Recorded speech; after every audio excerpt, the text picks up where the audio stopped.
नमस्कार मित्रांनो, मुंबई किराय चॅनलमध्ये आपल्या सगळ्यांचं स्वागत आहे. तर आज आपण बनवलेली आहे मस्त अशी चमचमीत आणि टेस्टी आपली कारल्याची भाजी. कारल्याची भाजी ही एक भरपूर बेस्ट मेडिसिनल ऑप्शन आहे ज्यांना डायबिटीज असतं. तर ही भाजी आपण कशी बनवलेली आहे लज्जतदार तीच आपण पाहणार आहोत या व्हिडिओमध्ये. तर सर्वप्रथम आपण काय घेतलेलं आहे, ही जी आहे मोठी कारली आपण मार्केटमधून फ्रेश अशी विकत आणलेली आहे. आणि आता हे कारलं बनवण्याची दोन पद्धती असतात. एक तर सुकं कारलं जे आपण आज बनवलेलं आहे, जे तुम्ही टिफिनलाही मस्त प्रकारे देऊ शकता, आणि रस्स्याचं कारलं. तर आज आपण बनवत आहोत सुकं कारलं. तर हे कारलं म्हटलं की हार्ड असतं आवरण, आणि भाकरी आणि चपातीने जर तोडायचं असेल तर ते आपल्याला पहिलं बॉईल करून घ्यावं लागतं.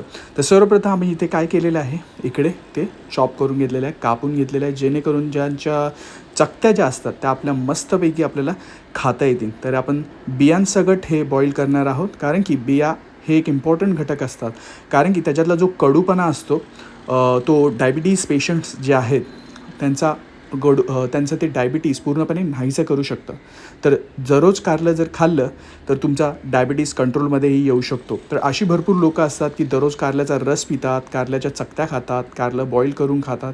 तर आपण तर इथे मस्तपैकी चमचमीत बनवून खात आहोत. तर सर्वप्रथम आपण घेतलेलं आहे लसूण, त्याचबरोबर इकडे घेतलेला आहे कांदा, आणि त्याचबरोबर 2 टमाटर चॉप करून घेतलेले आहेत. इन्ग्रेडियंट्स आपण हे सर्व इन्फॉर्मेशन तुम्हाला डिस्क्रिप्शन बॉक्समध्ये दिलेली आहे. प्लीज डिस्क्रिप्शन बॉक्स चेक करा. तर आपलं बॉईल करून झाल्यानंतर हे कारले बघा, तुम्ही बघू शकता चकत्या. तर मस्तपैकी त्यांचा कलर जो आहे तो एकदम दाट हिरवा झालेला आहे, एकदम टेस्टी दिसायला दिसत आहे. सुगंधही भरपूर छान येत आहे. माझी तर भरपूर फेवरेट असतात. मी तर भरपूर असं म्हणजे चपातीबरोबर भाकरीबरोबर कारलं तर खातच असतो. तर जरूर तुम्हाला जर डायबिटीज मित्रांनो कंट्रोल करायचा असेल तर त्यांनी नक्की हे करून बघा, ही डिश तुम्ही करून बघा. इकडे आपण घेतलेला आहे कढीपत्ता, 1 चम्मच जिरे घेतलेले आहेत, मालवणी मसाला घेतलेला आहेत, रेड चिली पावडर आणि मीठ घेतलेलं आहे. त्याच्यानंतर आपण 2 चमचे तेलामध्ये लसूण टाकलेला, आणि कढीपत्ता ॲड केल्यानंतर जिरे ॲड केलेले आहेत. ही तर झालं फोडणीचा पार्ट. कडकडून आपलं चांगलं तेल गरम करून द्यायचं आहे मित्रांनो. आणि ही डिश एकदम बोलतात ना की तुम्ही टिफिनलाही बनवू शकता. सकाळ तुम्ही ही डिश जी आहे, रेसिपी आहे, तुम्ही टिफिनला बनवू शकता, जेणेकरून तुमच्या घरातले जे कामावर जाणारे असतील त्यांना चपाती किंवा भाकरीबरोबर ही डिश तुम्ही देऊ शकता. इकडे आपण टाकलेलं आहे चॉप केलेला कांदा, आणि त्याच्यानंतर मीठ ॲड केलेलं आहे चवीनुसार. तर 2 ते 3 मिनटानंतर कांदा ब्राऊन झाल्यावरतीच आपल्याला टमाटर टाकायचं आहे. तर हे टमाटर आता चांगलं आपल्याला इकडे मस्तपैकी मिक्स करून घ्यायचं आहे मित्रांनो. आणि कोणाकोणाला कारल्याची भाजी आवडते त्यांनी नक्की कमेंट करायला विसरू नका.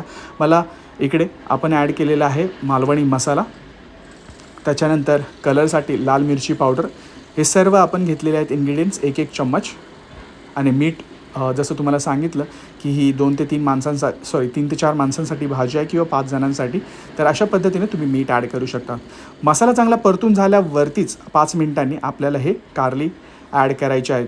तरी ते झालं आहे कारली आपल्या फक्त 10 मिनटामध्ये हे भाजी तयार होणार आहेत. कारण की आपलं जे मेन काम होतं ते आपण उकडून घेतलेली ही कारली आहे, जे हार्ड आवरण असतं त्यांचं आता सॉफ्ट झालेलं आहे. आता फक्त हलक्या हाताने मीडियम फ्लेमवरती मित्रांनो तुम्हाला परतून घ्यायचं आहे. कारलं ही चमचमीत कारलं बनवायची एकदम इझी रेसिपी आहे, चांगली डिश आहे. जे कोणी घराबाहेर राहत असतील मुलं मुली, त्यांनी अशा पद्धतीने मित्रांनो नक्की करून बघा. एक चांगली टेस्टी रेसिपी तुम्ही बनवू शकता. आणि जर कोणी असं बोलणार असेल की आम्ही तर दररोज बनवू शकतो का, म्हणजे आम्ही बनवत असतो कारलं, त्याच्यात काय वेगळं आहे. प्रत्येक घरच्यांची बनवण्याची आणि मसाले यूज करण्याची पद्धती वेगळी असते. ही काहीतरी आम्ही वेगळ्या पद्धतीने आमच्या पद्धतीने बनवलेली आहे, तीच पद्धत तुम्हाला दाखवलेली आहेत. तर अशा पद्धतीने तुम्ही घरी जर नक्की करून बघितलं तर तुमच्या घरच्यांना नक्की आवडेल. इथे आपण घेतलेल्या आहेत वाटीमध्ये एका डिशमध्ये कारल्याच्या चकत्या काढून घेतलेल्या बघू शकतात.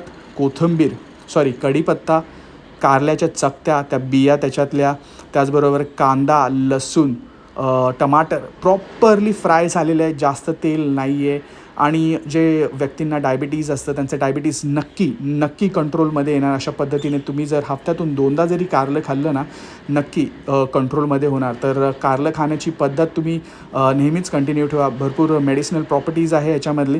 तर येस, मला पण फार कारलं आवडतं. कारल्याचा रस्सा असो, सुक्क कारल्याच्या चकत्याच्या भाजी असो, आणि टिफिनसाठी भरपूर एक मस्त बेस्ट ऑप्शन आहे मित्रांनो.